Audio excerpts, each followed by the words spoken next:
and welcome to another episode of the Roll-Wise podcast, the show where we talk about stuff related to RPGs and the stuff related to them. Okay. All right. Yes, the stuff related to RPGs and related to stuff. So today, what we thought we'd do is we'd continue talking about some games. We actually had a chance to play a game called Electric Bastionland. One of the people that we met while doing the podcast, friend of the show, has offered to run us through some of the games that we haven't had a chance to play yet. And somehow we're managing to make all of our schedules work. And we can't say thank you enough to Mick for doing all of this stuff for us. It's been so absolutely cool for us to be able to play these games, get a taste of something different. So first and foremost, thank you so much for running us through the games. Also, it's something that's we really find a lot of fun to kind of talk about and debrief in the show. And we appreciate it, and we hope there be many more adventures down the road.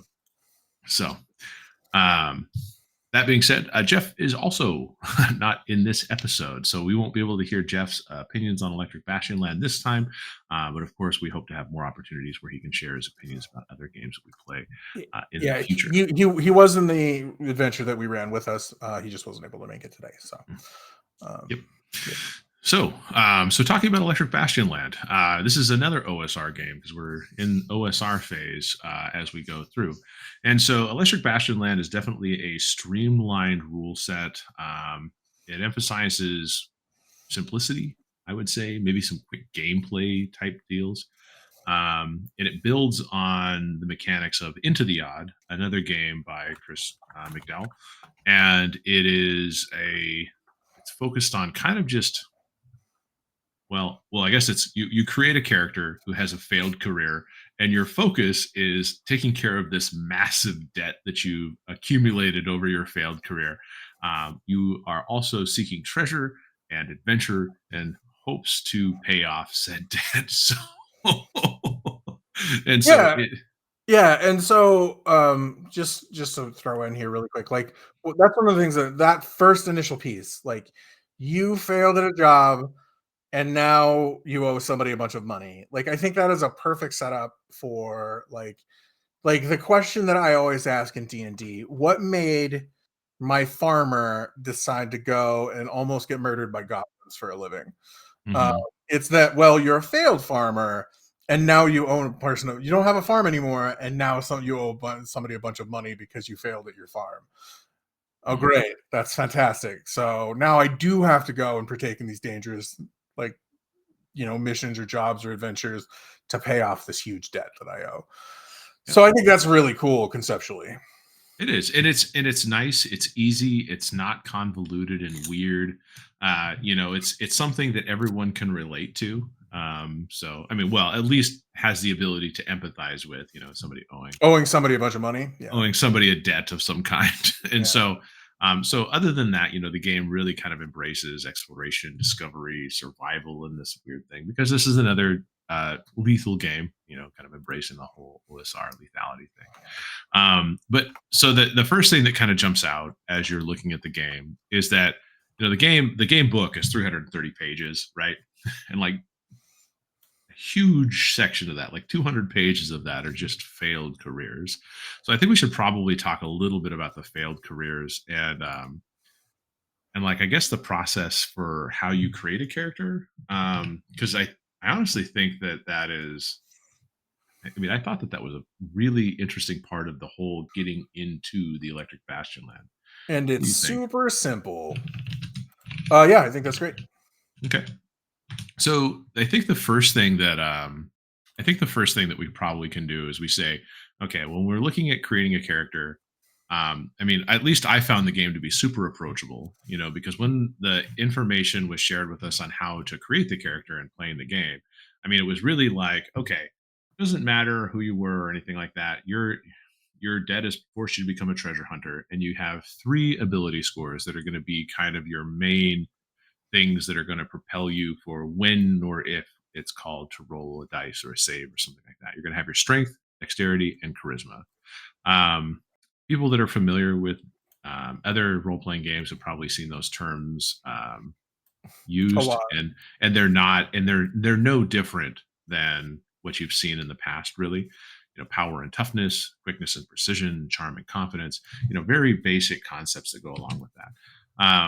The interesting part, though, obviously, is that there isn't really like an intelligence stat or anything like that, because basically in some ways you are kind of playing yourself, as you're thinking through these types of things and all that kind Well, of stuff. well, I think one of the things that Electric Bastionland encourages is you don't need an intelligence stat because your Mm, character's concept, your failed job, is kind of dictates what you know. mhm, For example, the character that I was playing was a human unionist, mhm, which basically I was anti cosmic beings.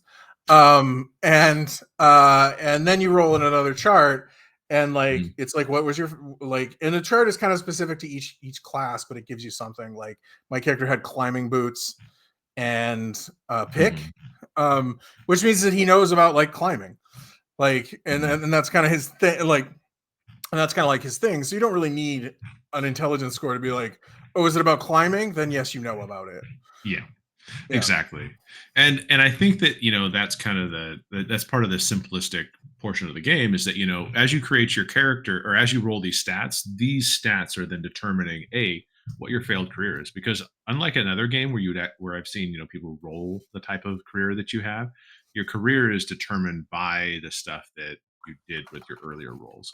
So you are rolling your hit points, which is hit protection in this case, D6, and then you get D6 new pounds in loose change. So you start off as destitute and poor as it sounds. Hmm. And um, that, yeah, and that's used to determine like other features of your mhm. character. Yeah. So you basically, when you're rolling 3d6 for your main stats, you're going to take your lowest and your highest ability score. You're going to cross reference them on a table, and you're going to actually get a specific character class, or failed, what is it, failed career, failed. Failed career, And yeah. so, just to kind of use the first career right out of the gate. The first career is a gutter minder. You're the bottom of the barrel in Bastion's crust. Um, and and of course, if you're the youngest character at the table, your whole group is 10K indebted to associated reanimators. And you're like, Oh yeah, that one's okay, cool. You're all dead. That all your characters are dead in that yeah, one. Like if you read the little thing, all of your characters died and were reanimated by this guild. Now you owe them money for bringing you back to life yep, involuntarily. yeah. And so you do get some basic gear as part of your equipment list. So you get a stick hook and rags, just in case you were Yeah. wondering. What happened to you is determined by how many new pounds you have. And so, as an example, if you rolled a four, you survived a street urchin upbringing, so everyone else in the gutter. So, as Brent said, Your your character knows about the streets. You your know character about knows. living on the streets. You know other folks that are don't have homes or whatever, and you probably know a little bit about stealing for stealing to make ends meet and stuff like that. So yeah, like it dictates who your character is. Yeah, There's and some that are more confusing, like the human unionist was a little bit more confusing. yeah, like, how do you play that as easily? It's a little tricky. And then the last thing your character does is you find out, like in this case, the question is what's hiding under your rags. And each of the different failed career has a thing, right? So in this case, what's hiding under your rags is determined by your hit protection. And so if you have 2 hit points, you have dehydrated beasts, 3 rubbery things resembling toy animals, and if thrown into the water, it expands into a soggy monstrosity. Um, and when it's killed, or there's nothing left to kill, a creature collapses into inert powder. Like, it's a little weird. Not gonna lie. Hmm. Yep. So, and there are literally 100 failed careers that you could get. So as you're rolling up your characters, it's very unlikely that 2 people are going to have the same character. And it's still pretty unlikely that if you play multiple games of Electric Bastionland, you will get the same party composition or the same group of people and all of those kind of things. Oh, almost assuredly you won't. Hmm. I wouldn't think. And even if you do, like someone's take on what uh the human unionist is probably going to be Mhm. pretty different than my take on what the human unionist was. Yeah. And so I think that when you're using these, and one of the things I liked about Chris McDowell's work is that as he's going through this and creating this, is that he designated things as spark tables. I'd never heard that term before. Had you heard spark tables before?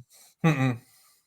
And so when you're looking at these spark tables, they're basically the inspiration for creating things. So like random game inspirations. So you would use a spark table to roll a place and a person, and then you have an object and a looming threat. And of course, kind of taking these prompts, this is what's supposed to spark your imagination into creating the game that you will play. Obviously, taking a lot of cues from having additional tables and everything like that. The conductor, that's what the person who runs the game is supposed to do, is that they will, you know, make the game around what either the players decide or what the spark table Yeah, creates. this is one of those games, like a lot of the new OSR kind of games, like we talked about a little bit, like Morkborg, where you have the tables, you roll in the tables, and the tables help you generate what your Mhm, game. Like as a GM, like it does some of the heavy lifting for you in that you can roll on tables, generate all these things, and then you get to write the story connecting all those things together. mhm, And I think that's really what I think Electric Bastionland does that.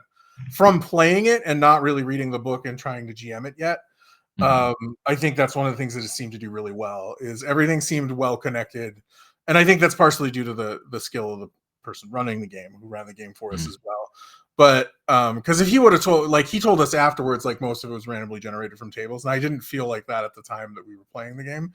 I mean, it helps that the game is like mhm, weird. Like a lot of the stuff that happens in the game is going to be wacky. Like most OSR mhm. games, like what did we fight? A flamingo controlling We fought a mechanical. stork Yeah, controlling a stork. Yeah, giant claw machine. yeah. The stork riding a giant claw machine. That was it. Yeah, like that sort of thing. Like it helps that the game is wacky. So those insertions are interesting. But yeah, Mhm, no, and I think more and more when I think about writing an adventure, the next time I write one, I might have you see if I can use some in tables as inspiration, because I think that might be neat. It's not something I've mhm. done before, but Electric Bastionland really seems to do it well, I think. Yeah, well, and I think that because it's kind of a place that's familiar, it's just slightly odd. Having these types of things that appear is fun. And so when you're playing, because like the city again is Bastion, right? Everybody's in the same place, and I have to say that as I was looking through some of the different things that they had, there was I think I saw something that's like, oh, by the way, there's like a Muppet type deal here, and I was like, Muppets. Yeah. Well, there's a lot. I mean, the whole like all of the things are Gonzo. Like all of the Mhm, failed jobs are Gonzo. Like what mhm, did I see in there? There's a dog. One of the later ones is you're a dog. mhm, There's something necromancer. Um, where like you used to raise dead for the city to use as like itinerant workers, yeah, that sort of stuff. So like they're all gonzo, and it being gonzo is why, like we talked about this in another game. I think gonzo characters are a good way to like give your character flavor without having a giant backstory. Like that's why mhm, a lot of the OSR games do this. Like Troika is another example where you roll on a table and you just have like gonzo characters, and it's because mhm, like you can immediately like read it and be like, oh, my character is interesting. And you can riff off that. Like for mhm, example, my human unionist that had climbing boots and a tuxedo with a top hat and a sash around it, like mhm, that's pretty gonzo, sort of thing. mhm. But when we were going through the adventure, it didn't seem to fall out of place, which No. was a nice touch for it. And so I think that when you look at like the failed careers, you look at the inhabitants that are populating the area. I mean, really, even if you don't use a table, if you have weird or kind of slightly strange ideas that you want to test out in this kind of petri dish of a game, it seems to be the perfect kind of game to have those strange things happening. Because I mean, it's kind of it kind of encourages you to look at Bastion as not being like this fixed thing. And I Mhm. think when you come from like a D&D background, like or at least I did, and I look at Forgotten Realms. If someone were to say like take the principles in Bastionland and put them into Forgotten Realms, you would have no common history with It would Forgotten Realms. it wouldn't look the same at all. It like wouldn't look. No, Well, that was and like and you know me and like I think the viewers and you and Jeff and everybody probably now know that I really like Gonzo games. Like that's one of the reasons why the Over the Edge games are one of my favorites. And you could do stuff in Bastion that I always wanted to do in like my Over the Edge games, where it's like there's no. I would run the game to where there's almost no consistency whatsoever. It's like, well, this place wasn't on this corner before, and it's like, yes, it was. And then I would just gaslight the players. But yeah, it was always there, or it is now. That's what I say in a lot of my Over the Edge games. Is like, oh well, it is now. So, it's and I think that's one of the wonderful parts about a Gonzo Looney Tune game is like it can be serious, but you can also have just things happen that don't make any sense whatsoever, or stand out as being not a non sequitur, or just aren't the same. And like it's easily played off because it's like, oh, it's just the nature of this ever changing landscape. It's kind of surreal. That's one of the reasons why I like surreal games. Yeah, and I think that honestly, I think that Electric Bastionland is a good example of that, where it you still have grounded characters though, like like Mm-hmm. the characters have weird things that they can do and things that they have. Like, I mean, my character was awesome enough to have a towel that he could flick, and have it instantly dry. So maybe not super useful, but it worked great as a bandage. When we were helping that grasshopper, you know, it's in his weird way. You know It's what I'm saying? true. Like, That's true. it's so it's like you create these unusual circumstances where all of a sudden this canal guy who's a failed driver is bandaging up a giant grasshopper with Volkswagen doors on its side, wondering, and like your brain is like, I don't know how I got here, and I don't really know where this is going, but all right, let's see how this plays out. Well, it doesn't really matter. Like, and it doesn't really matter. Like Like, as we long were as it leads to money, that's all that we matters. were in a Monsters bakery, Yeah. and you're just like, okay. Well, it kind of felt like what was really amusing to me about it is it did feel kind of like a little bit of like Great British Bake Off met like office humor or something like that. Well, yeah, that was kind of the point.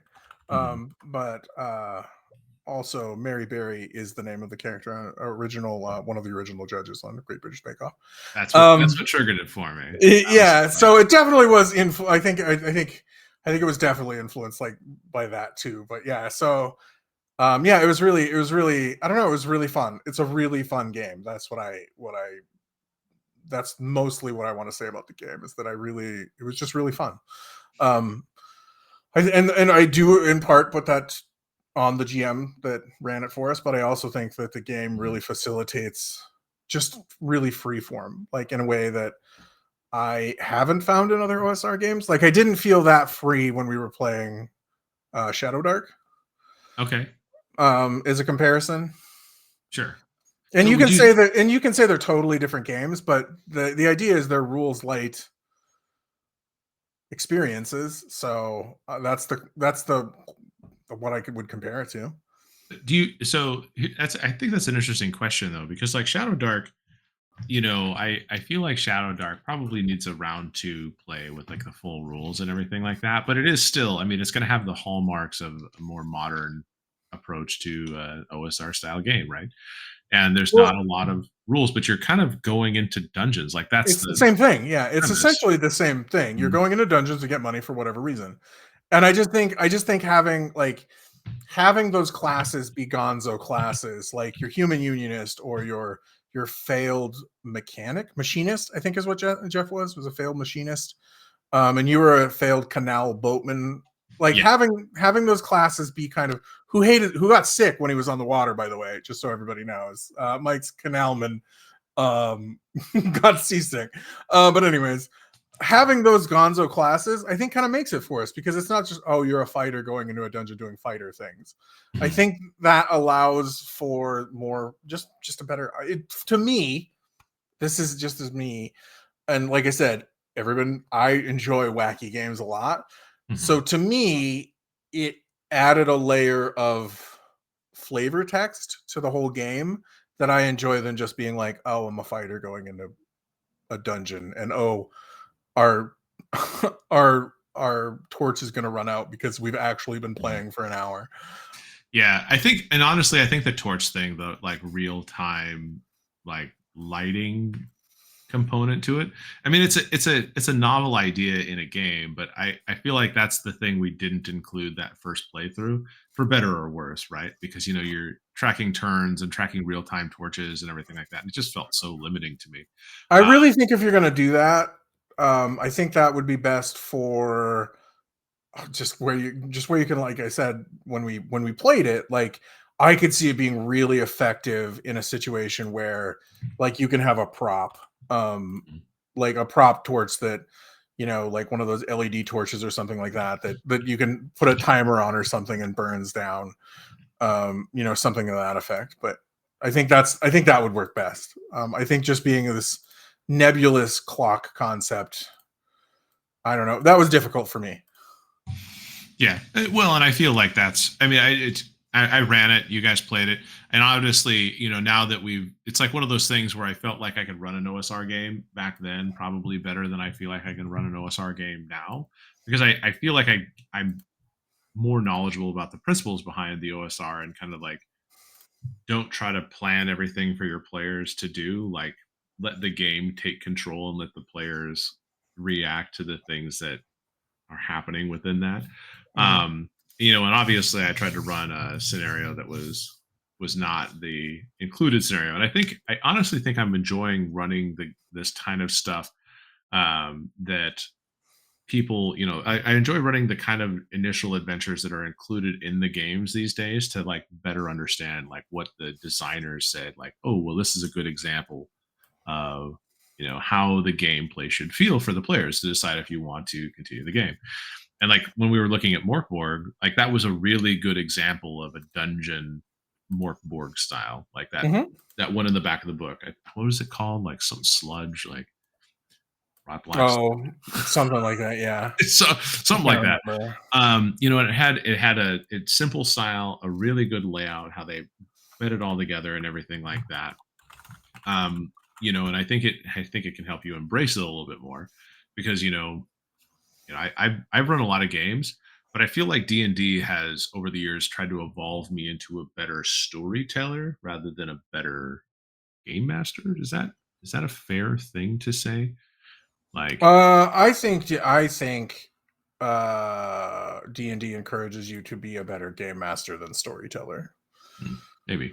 I I, think it encourages you to set up a specific type of game, well, that hits a specific type of beat, which isn't necessarily indicative of a story. yeah.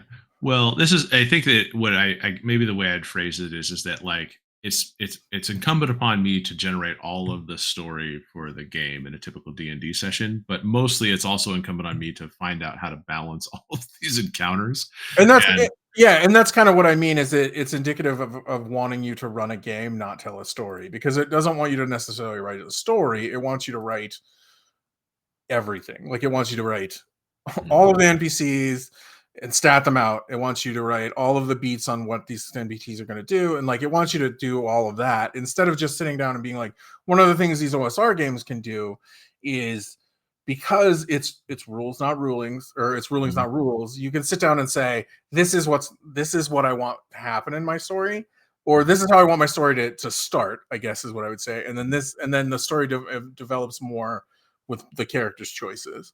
yeah. Um, Whereas D&D really wants you to sit down and write. Like, it wants you almost to railroad people sometimes. But wants you to create that big threat, like, I mean, and it's interesting because when you go around and you hear about people's most exciting D&D campaign, especially when the people actually get a campaign to play, right?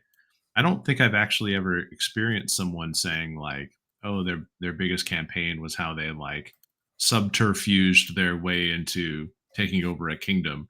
It's usually like, well, we rallied the armies and we, prevented the orc horde, but then we had to fight off a, dragon, or we closed a rift to the underworld. You know what I'm saying? Like, it feels. You're being pretty generous. Most of the time I hear about D&D stories, it's like we beat our way into the castle, and then we abducted the princess, and then we ran away for a while, and then something good happened. It's sort of that thing, which and one of the things, again, like I said before, one of the things that D&D does well, I think, is the characters, the characters are the focus of a D&D game, whereas in Electric Bastionland and games like it, like the dungeon and what happens to the players is the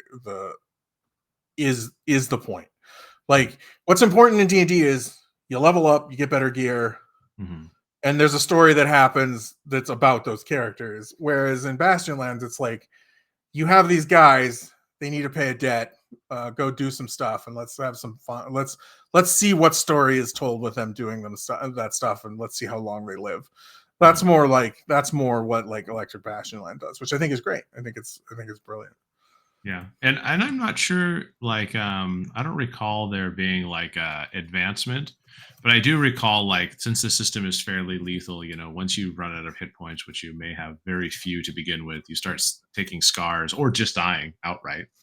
So Right. You do one of the two. Like, if you get a critical wound, you just die in an hour, kind of thing. Yep. But I don't remember there being like a lot of advancements. So I mean, we obviously didn't play with the idea of advancing the characters any other. So it feels like a game that advancement comes through the stuff that you do, the stories you're able to tell, the connection to the world you make.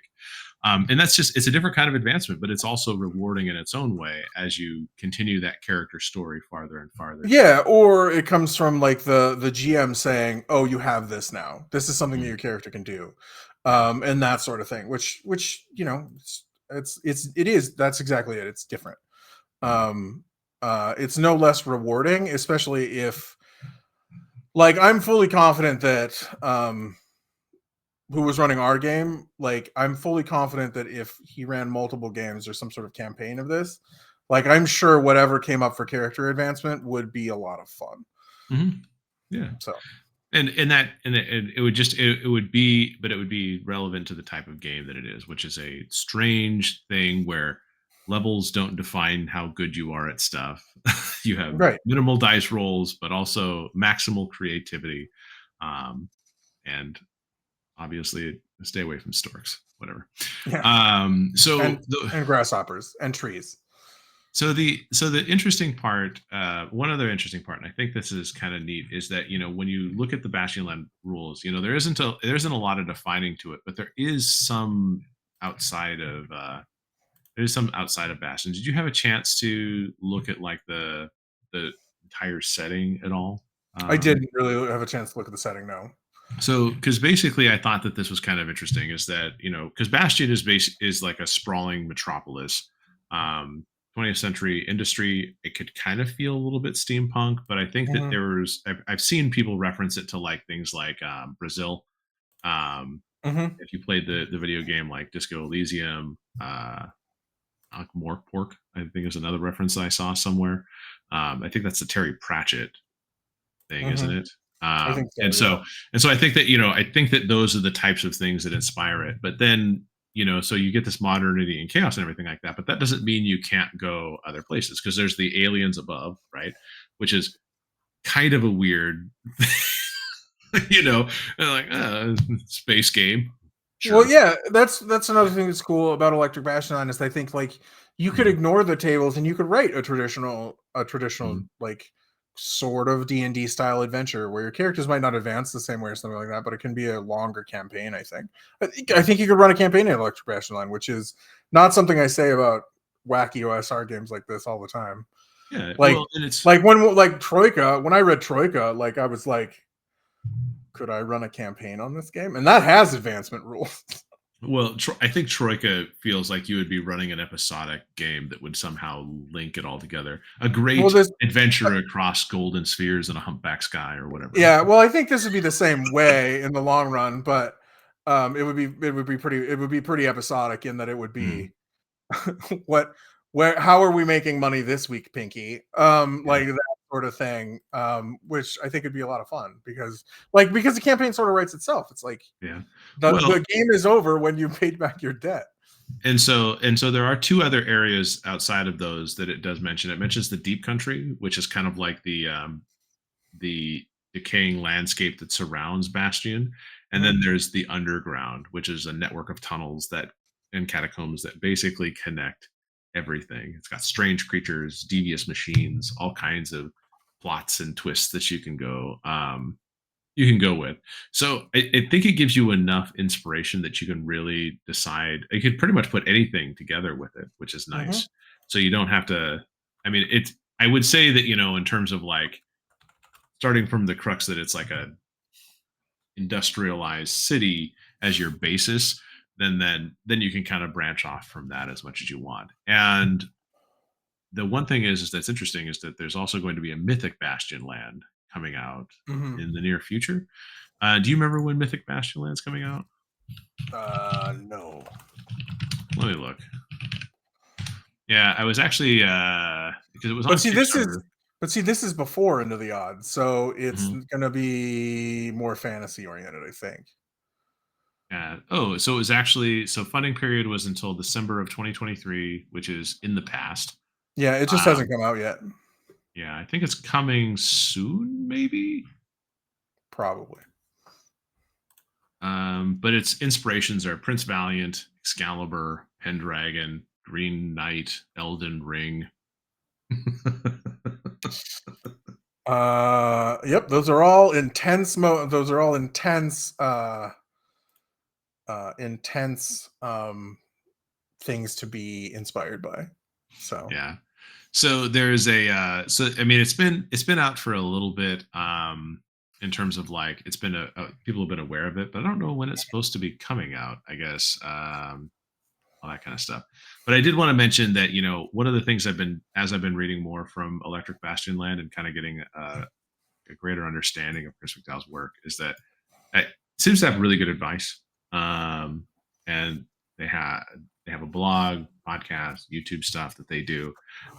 If anything, if you just read their blog Bastion Land, then you can get some really and it's all over the place. I mean, I think the most recent thing on there that I saw was that like the just yesterday, a second bite of the spore mine was the article, and it was like, and it has a picture of the White Dwarf number 188 with the Tyranid on the front cover, everything like that.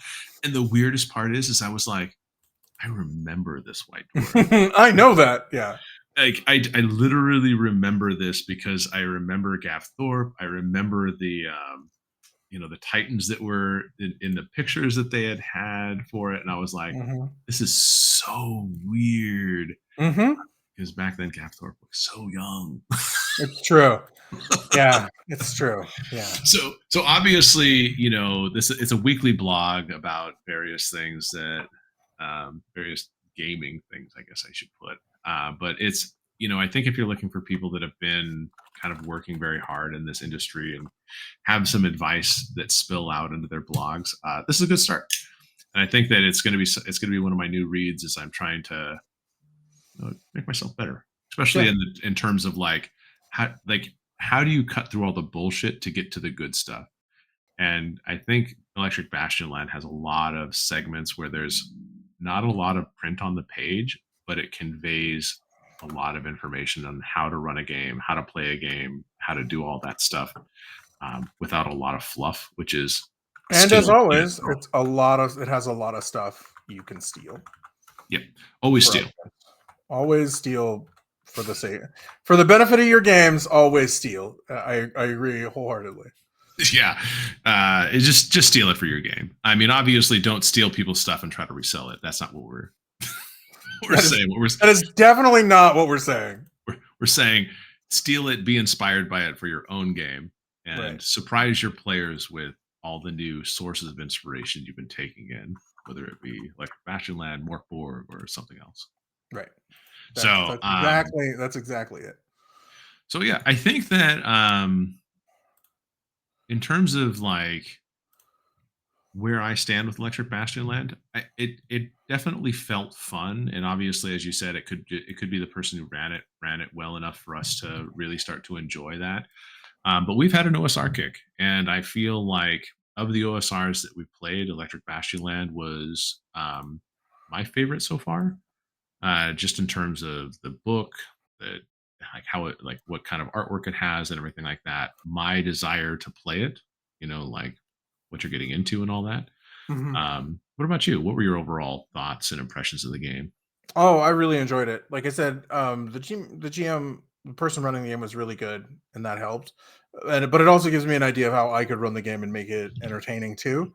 So I think that helps. And Mhm. I would like to run Electric Bastionland at some time. So Mhm. I think Would it you was want to fun to run it on play. stream? We could run it on stream sometime. Yeah. There's a commitment, which I hate making. But no, it was super fun. I loved playing it, and I think I would love running it. It's very much up my alley as far as like Mhm. its level of Gonzo. So yeah. Good. So, well, I look forward to the adventure, the commitment. We obviously have a lot of games that we're running and playing and doing right now. So, I have never been happier in my life to be playing so many games. But if you are interested in Electric Bastion Land, we're not affiliated or sourced or anything like that with Drive Through RPG or Val or Bastion Land or anything like that. Or But anyone. or anyone really. So we have very few in the way of sponsorships. But if you guys are interested, you can get a free edition